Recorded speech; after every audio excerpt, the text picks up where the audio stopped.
In today's show, Bitcoin prints classic Bart Simpson pattern as Bitcoin price dives back below $40,000. In today's show, I'll be breaking down the latest technical analysis. And as on-chain analyst Dylan LeClaire shares here, he's back. You can see the Bart Simpson pattern. And he also shares was no follow-up in price or volume for derivative bidders attempting to unwind their longs and tanked the market. Volume predicted funding and open interest. Tells the story. And as Crypto Ed shares here, fried bulls this morning. This is not PA, but PP, ping pong. And yes, Asians always been good in ping pong. And as shared here by Plan B, Bitcoin and realized cap/price, average on-chain price of all 19 million Bitcoin. Note the color indicates distance to all-time high. 3 times Bitcoin turned blue, negative 70% below the all-time high was 2011 after the Mt. Gox hack, in 2014 after the Bitstamp hack, and in 2018 after the Bitcoin Satoshi Vision fork. And he also shares here, Bitcoin stuck at 40,000 since January 2021. Difference now, no liquidation wicks below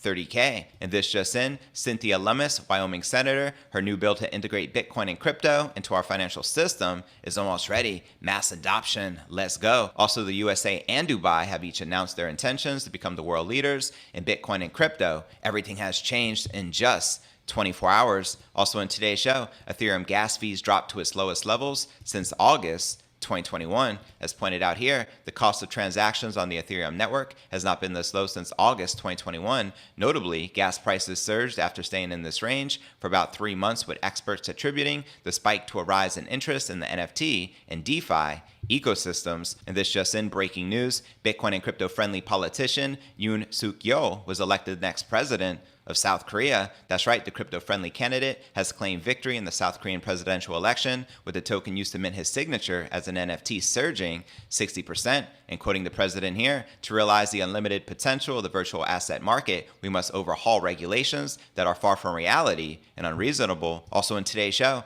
Bitcoin still on track to reach $100,000 by 2023, says Bitbull Capital CEO. That's right, Joe DiPasquale, CEO of Bitbull Capital, discussed the role of Bitcoin in the Ukraine crisis and explained his bullish view on the crypto markets for the upcoming months. I'll be breaking this down for you. We'll also be taking a look at the overall crypto market. As you can see, Bitcoin, Ether, and all the major alts are currently correcting and in the red. But where's the Bitcoin price? Likely to go next. Find out all this, plus so much more, in today's show.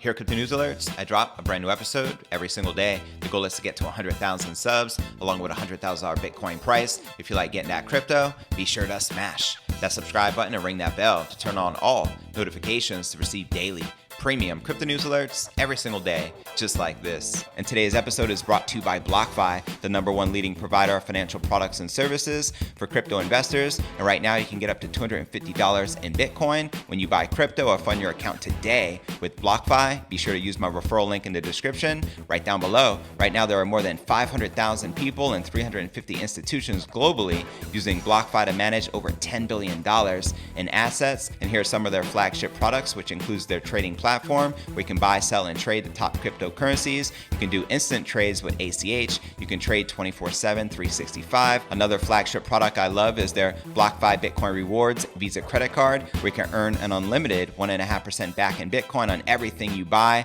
There are no annual fees, no foreign transaction fees, and you can see if you're approved with no impact to your credit score. Also like to point out, for your first 90 days, you're actually going to earn 3.5% Bitcoin back on all your purchases, truly making this a no-brainer. So go ahead and click my referral link in the description right down below to get up to $250 in Bitcoin, and let's start stacking those sats, shall we? All right, welcome back to another episode of Crypto News Alerts. How's it going, crypto fam? I'm your host, JV. There's a lot going on in the crypto market today, so let's break it down. Bitcoin reversed in classic fashion this morning on March 10th after the bulls failed once again to hold higher levels. As you can see here in the Bitcoin 1-hour candle chart. Now, data from Cointelegraph Markets Pro and TradingView showed Bitcoin forming a characteristic Bart Simpson retracement pattern overnight on Wednesday. Bitcoin managed to pass 42,000 before consolidating, but a lack of support meant that a backdrop to its previous trading zone below 40,000 was the grimly familiar outcome. Now, such Bart formations had come several times in the weeks prior and underscored the difficulty experienced by a market stuck firmly in an established trading range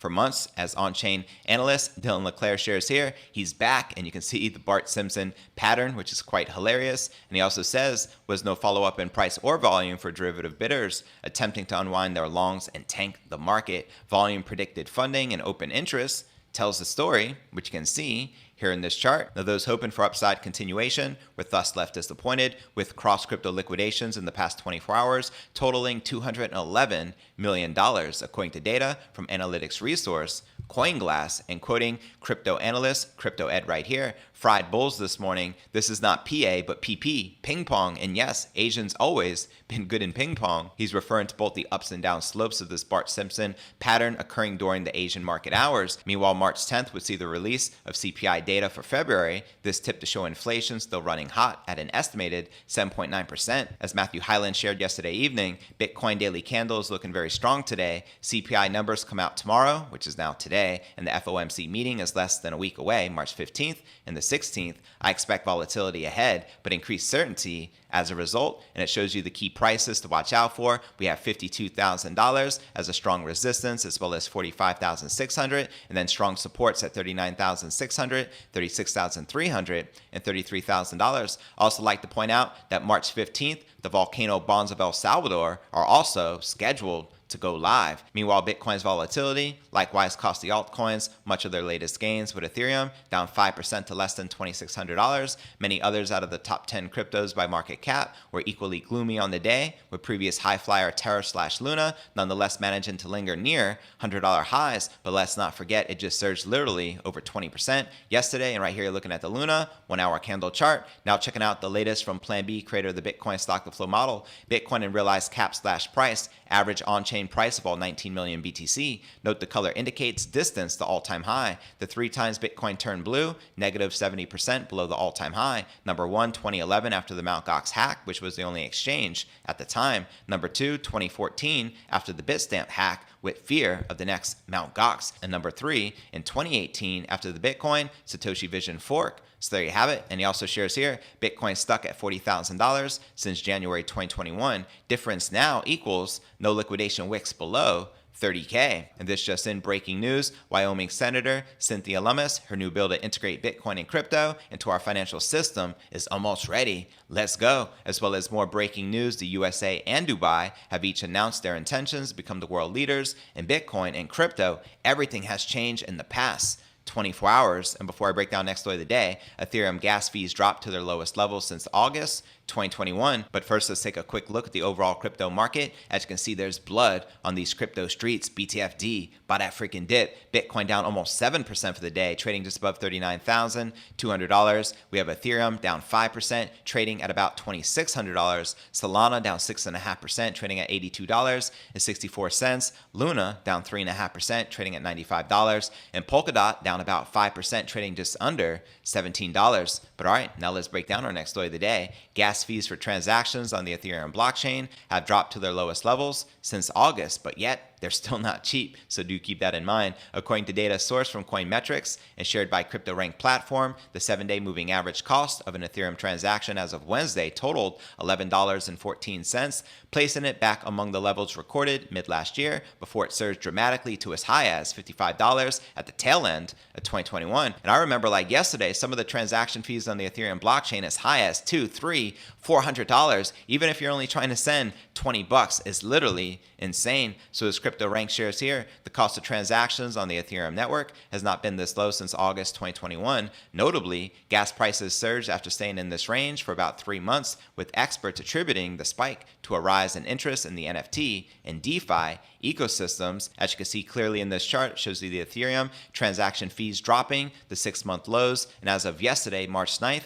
the fees were just $11.14 on average, which is the lowest since August 2021. Now, at the time of this recording, there appears to be minimal network congestion. Etherscan data estimating gas fees to cost around $1.53 for a low-speed confirmation or $1.64 for a high-speed confirmation. That's not too shabby at all. Now, YC charts data also shows the average gas price of Ether has been dropping rapidly since the start of this year, plunging all the way from 218 Gwei from January 10th to 40 Gwei as of Wednesday. And amid the booming growth of the Ethereum NFT NFT and decentralized finance sectors in 2021, the network has come under fire on multiple occasions for its outrageously expensive gas fees, which we all know now lower congestion and lower fees appear to be correlated with the waning speculation or interest in NFTs and DeFi during the start of this year compared to late 2021. Now, in terms of the last 30 days, DApp Radar data shows that 9 out of the top 10 marketplaces on Ethereum have seen decreased trading volume, with LooksRare and OpenSea both shedding 78.2%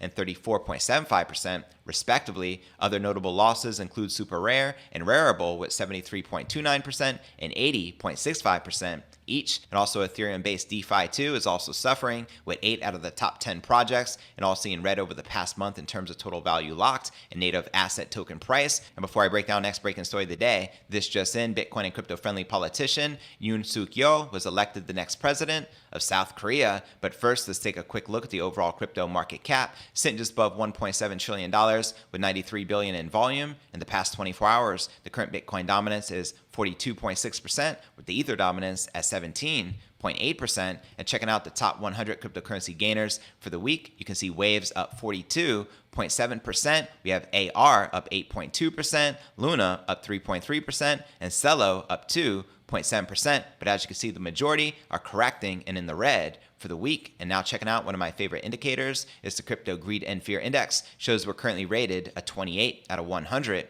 in fear. Yesterday was a 22 in extreme fear. Last week a 39 in fear. And last month a 48 neutral. And if you're not familiar with the Crypto Greed and Fear Index, extreme fear can be a sign investors are too worried. That could be a great buying opportunity, aka BTFD, buy that freaking dip. And when investors are getting too greedy, that means the market is due for a correction. But all right, now let's break down our next breaking story of the day. South Korean presidential candidate Yoon Suk-yeol, I hope I'm pronouncing his name right, just FYI, has officially been elected as South Korea's next president. Let's go. Now, the election was one of the closest in South Korean history, according to BBC coverage. Yoon, representing the conservative People Power Party, claimed victory over his more politically progressive opponent, Lee Jae-myung, by a margin of less than 1%. Now, cryptocurrency played a leading role in South Korea's election debate, with both candidates releasing campaign-related NFTs. Very interesting, right? Their crypto-sympathetic stances were opposite to former President Moon Jae-in's crackdown on crypto exchanges last year,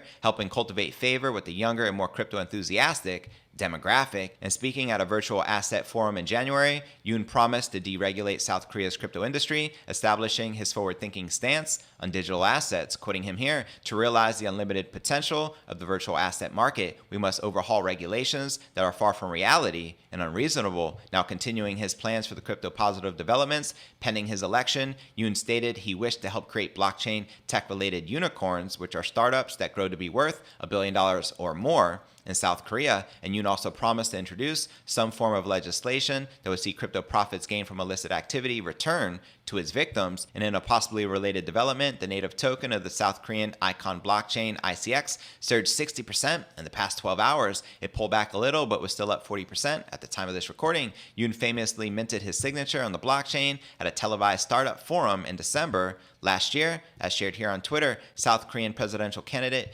Yoon visited the Icon Loop office today. As the Korea Startup Forum held its heavily televised startup policy talk, Yoon went on to mint his signature as an NFT on the Craft.network, which is a NFT marketplace running on the Icon blockchain. So there you have it. Now, regulation concerning crypto has been a minefield for South Korean politicians, with strict rulings seeing the bulk of South Korean crypto exchanges shut down in September 2021. A lack of legislative clarity surrounding the taxation of digital assets has been a continual source of confusion for citizens and legislative bodies alike. Now, cryptocurrency is gaining popularity with young South Koreans, according to reports from local news outlets. Young people have been leaving their jobs to pursue day trading cryptocurrencies. Now, South Korea's traditional stock market, by contrast, is dominated by 4 family-owned conglomerates known as chaebols, which many believe to be corrupt and politically influential. And before the major crackdown on crypto exchanges in September of last year, trading volumes of South Korea's top exchanges were exceeding those of the stock market. Very interesting mass adoption and Bitcoin game theory in full effect. And before I break down our final story of the day,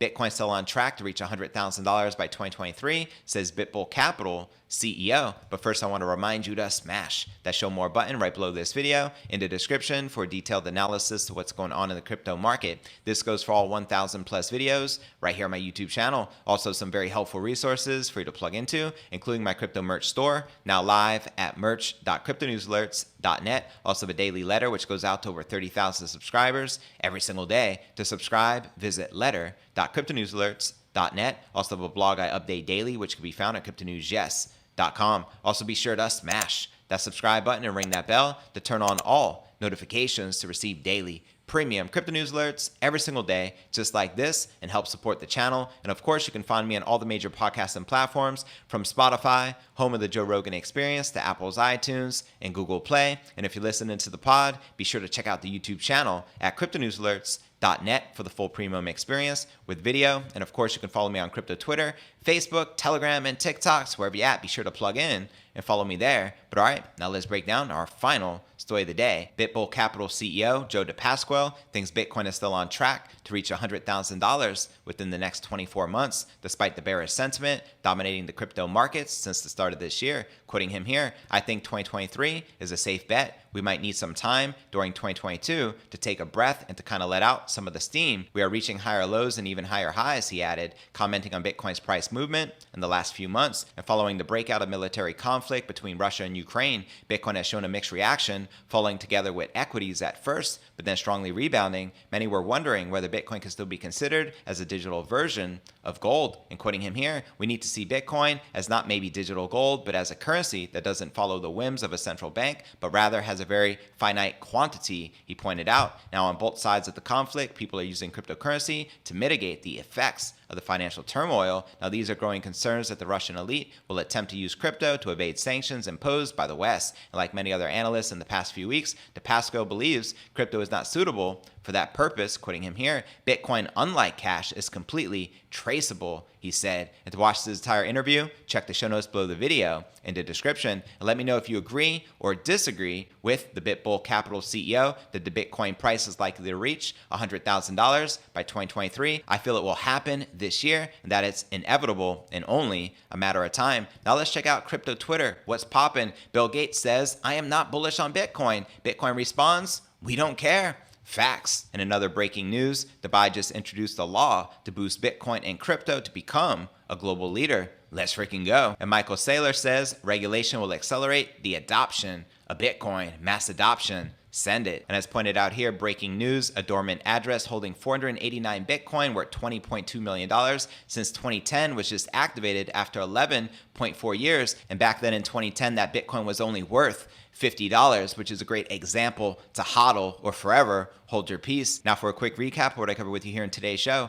Bitcoin prints classic Bart Simpson pattern as Bitcoin price dives back below $40,000. Also in today's show, we discussed the Ethereum gas fees dropping to its lowest level since August 2021, as well as breaking news just in, Bitcoin and crypto-friendly politician Yoon Suk-yeol was elected the president of South Korea, as well as Bitcoin still on track to reach six figures by 2023, says the Bitbull Capital CEO. But where do you feel the Bitcoin price is likely to go next? Let me know in the comments right down below. Now for the top 3 comments from yesterday's episode, VBerg420 wrote, "Hey JV, great show as always. I'm sure glad Max is from the future because the only thing I worry about is a cyber attack. That's why my Bitcoin is off the exchanges. Thanks fam, greatly appreciate your continued support. Smart move, take all your crypto off the exchanges and move it into cold storage or forever hold your peace. Hodl." Our next featured comment comes from Luigi Mario, who wrote, "JV, great show today. I was able to watch your show today on YouTube. Thanks to being off work for my birthday. I caught the Janet Yellen document leak last night and immediately bought more crypto. I was tempted to put in a leverage long, but I chickened out. I would have made a lot of money. Thanks and keep up the good work. Peace. Happy birthday, Luigi. Thanks for spending your special day here with us on the show. Congrats on buying more crypto. Keep stacking them sats. One love." Now for our third and final featured comment comes from Lawrence Abramoff, who wrote, "Looks like Sleepy Joe, aka Basement Boy, finally did something right for once. The pump seems to have coincided with the leak. No more crashy price action, but unfortunately, I think there will be in the short term. Right on, fam. Thanks for sharing. In the meantime, keep stacking sats. Let's go. And to be featured on tomorrow's episode, drop me a comment right down below.